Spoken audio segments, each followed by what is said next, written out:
Bonjour et bienvenue dans cet épisode numéro 2 de Yog Your Life. Je suis Mathilde et je suis heureuse de te retrouver sur ce chemin du yoga.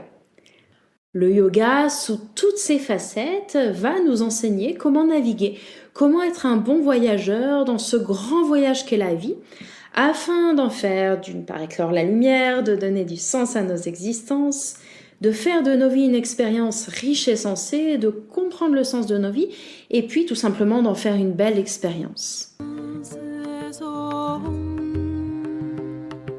Donc pour ceci, l'école de philosophie du yoga, comme évoqué dans l'épisode précédent, qui remonte à entre -4 et -2 siècles avant Jésus-Christ, va déployer une carte du monde selon deux grandes dimensions humaines, l'existence d'une part et la conscience d'autre part. Donc c'est sous ces deux grands axes que j'ai décidé de te tracer le portrait, une sorte de carte du monde yogique, afin d'ébaucher ensemble le sens de nos expériences à venir, et puis je l'espère de te motiver. Donc partons tout d'abord de l'existence. Selon le yoga et puis la tradition encore plus ancienne, Samkhya pour les intimes, l'existence est de deux types. D'une part, un processus de changement constant et d'autre part, ce qui est permanent et ne change pas. Donc jusqu'ici, simple. Prenez d'un côté ce qui change, de l'autre ce qui ne change pas. On va maintenant rentrer un peu plus dans les détails. La nature changeante, appelée Prakriti, est ce qui va influencer tout ce qui est manifesté. Tout ce qui naît dans ce monde, par exemple la matière, le corps humain, la conscience humaine, etc., etc. Donc prenez un chaudron, j'ai regardé beaucoup les Harry Potter ces derniers temps, désolée pour l'image, mais c'est ce qui me vient, ça va fonctionner.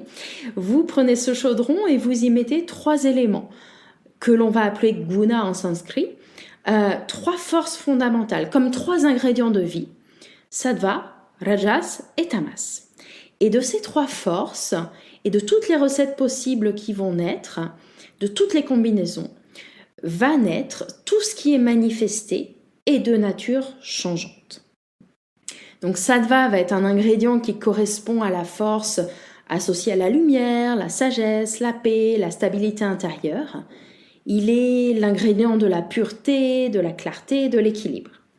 Rajas, lui, est l'ingrédient qui correspond à l'activité, la passion, l'agitation, qui est associée au mouvement, à l'énergie, au désir, à la transformation. Et puis Tamas va être, lui, l'énergie, la lourdeur, ce qui a du poids dans la matière. Donc ce qui, en son sens positif, est indispensable pour tout ce qui s'incarne dans la matière, ce qui, dans son sens, on va dire négatif, peut mener à la procrastination, à l'apathie, voire aux idées négatives. Ce sont pour nos 3 forces, nos 3 ingrédients. Notre chaudron. De l'autre côté, vous allez on va reprendre notre idée de la nature inchangeante. Et cette partie va être, elle, ce qui demeure, ce qui est en quelque sorte l'âme qui habite toute chose, le témoin distinct, lumineux, pur, la véritable identité qui demeure, qui ne dépend pas de l'apparence, de la nature changeante, de ce qui change, de l'activité, etc., etc. Elle est en quelque sorte témoin du jeu de l'existence sans y participer. Donc j'aime donner cet exemple à mes élèves parce qu'il est parfois un peu dur de conceptualiser cette dimension. Rien de grave, c'est avant tout quelque chose dont on fait l'expérience. Elle est ce que l'on va percevoir chez quelqu'un que l'on aime, d'un amour pur, cette source qui ne dépend de rien d'autre, cette source indéfinissable et lumineuse, bonne. Elle est également ce que l'on peut percevoir dans des instants précieux de pratique ou dans des moments où on est comme saisi à la vue d'un paysage, à l'écoute d'une musique. Ces instants furtifs de vie qui laissent une impression toute particulière. Donc pour résumer, au travers de quelques exemples, les 2 aspects de l'existence, la part changeante et la part inchangeante, si je prends des exemples à travers moi, je pourrais prendre des exemples qui concernent tout ce qui m'entoure, la nature ou tout un tas d'autres choses. Mais si je décide de prendre des exemples à travers moi. J'ai ce qui fait de moi un être changeant, ce qui fait qu'aujourd'hui je vais être plus dynamique, demain plus fatiguée, ce qui fait que il y a un an, ce désir m'habitait, aujourd'hui ce n'est plus le même désir, etc. etc. Et d'autre part, cette nature non changeante que j'aime appeler la source, cette couleur de mon âme, celle qui peut me chuchoter mon propos de vie, ma mission de vie, ce qui ne change pas et demeure, et puis demeurera. Pour ceux qui sont ouverts à cette idée, ce qui demeure à travers les incarnations également. Venons-en maintenant à la conscience, à notre deuxième grand axe de la conscience. La conscience, elle aussi, peut se diviser en deux grands compartiments, deux grandes bulles.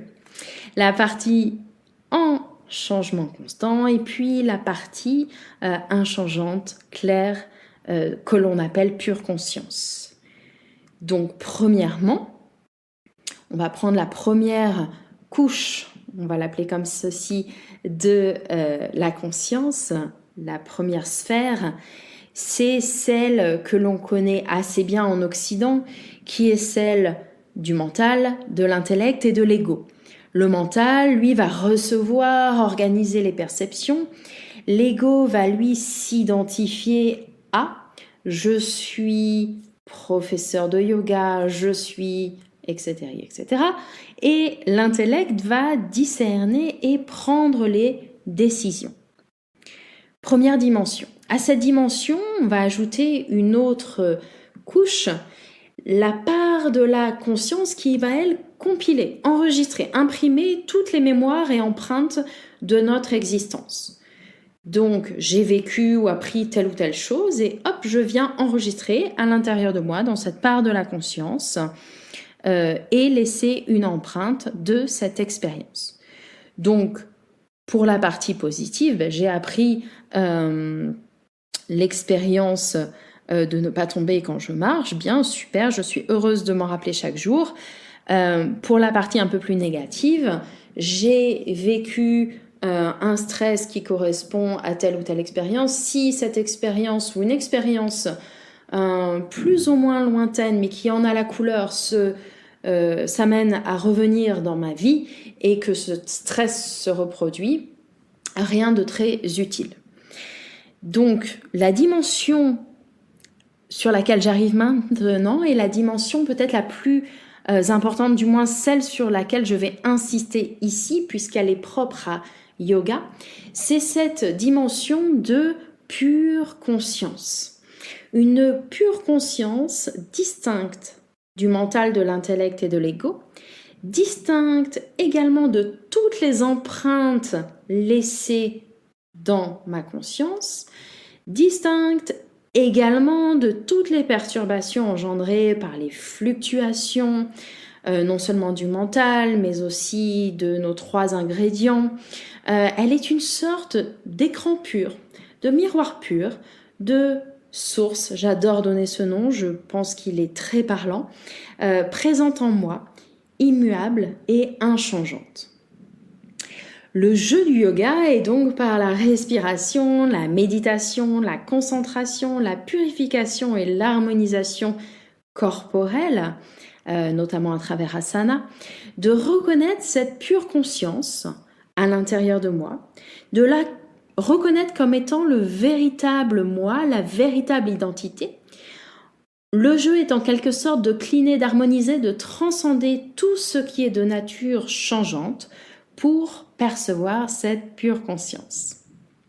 Cette pure conscience, plus on va s'y connecter, plus elle va guider nos vies, nourrir nos expériences, et puis faire de nous un être un peu plus heureux d'une part, plus éclairé, et une meilleure personne, ainsi que nous donner un quotidien un peu plus intéressant.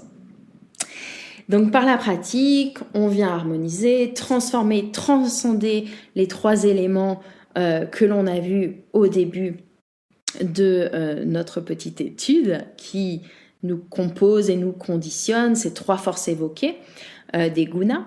On vient également purifier, apporter une nouvelle lumière aux fluctuations du mental, aux jeux de l'intellect et de l'ego, qui adorent se raconter tout un tas d'histoires. On vient brosser, harmoniser les empreintes du passé qui ne nous servent plus. Et tout ceci nous permet de rentrer en contact avec notre source lumineuse, notre centre, le centre de nos êtres et au final de nos existences. Cette nouvelle chimie, cette nouvelle manière de vivre va influencer très concrètement chacune de nos journées. Il est possible de transformer tant de choses, donc j'en ai vraiment fait l'expérience et je l'ai observé non seulement sur moi, mais autour de moi.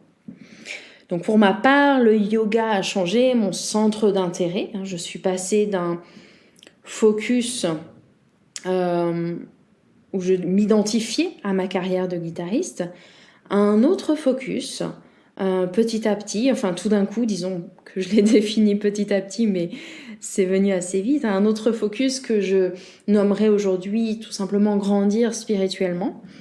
Cela m'a changé aussi physiquement, dans le concret, mais aussi dans ma perception physique, moins d'attachement au corps, une plus grande énergie vitale, physiologiquement, a changé mon niveau donc d'énergie, vraiment un élan tout à fait nouveau.